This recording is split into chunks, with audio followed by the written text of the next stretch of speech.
Jangchilar, parkovkaga kirganimizda bitta ikkita furachilar, aka, nima uchun furaga o'tdingiz, taksi qilib yuraman degdingiz. Yevropaga ketmoqchiman, yaxshiroq pul topmoqchiman. Komfort hayot, bola chaqamni o'qishi, yeb ichishi, ota-onamni nimalariga yordam berish. Bunaqa, aka, Yevropada qarzga botib ketasiz, jarimaga tushib. Yo'q, do'stim. Bu hammasi bo'lmagan gap, safsata. Men Allohga ishonaman. Mana 3-kun yo'lga chiqdim, Rossiyaga otlandik. Inshaalloh Allohning quvvati bilan, kuchi va qudrati bilan inshaalloh borib kelsak, birinchi marta rulga o'tirgan odamga uzoq masofa, salkam 3,5-4,000 kilometrlik joyda beryapti. Borib kelishimiz 8,000 kilometr bo'ladi, O'zbekiston hududi bilan aylanib chiqadigan bo'lsak. Shuni menga ishonib topshirdi. Mana chegaragacha yetib keldik.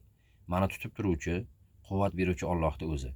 Atrofidagilar nima deydi, nima qo'yadi, ishonmang ularga. Maqsadingiz sari oldinga yuring. Sizga Alloh bundan-da yaxshisini tayyorlab qo'ygan. Faqat ozgina kuch bilan, sabr bilan, psixologik atakalardan o'zingizni himoya qilib oldinga boravering. Duoni ota-onadan olavering. Tinimsiz telefon qilib, "Dada, ona, duo qilib turing mani." Tinimsiz telefon qilib duo qilib turib, men oldin bu narsaga e'tibor bermasdim, to'g'risi. Yoshlik qilgandirmiz, balkim ilmsizligimdir. Tinimsiz kommentariyalarni o'qiyman, ota-onadan duo oling. Dada, duo qilib qo'ying. Yurib ketaveraman, to'xtadim, normalnimi? Telefon qilaman, duo qiling. Men shu yergacha keldimmi, inshaalloh, oxirigacha boraman. Xudo xolasa birgalikda bosib videolar bilan ko'rsatib ketaveraman.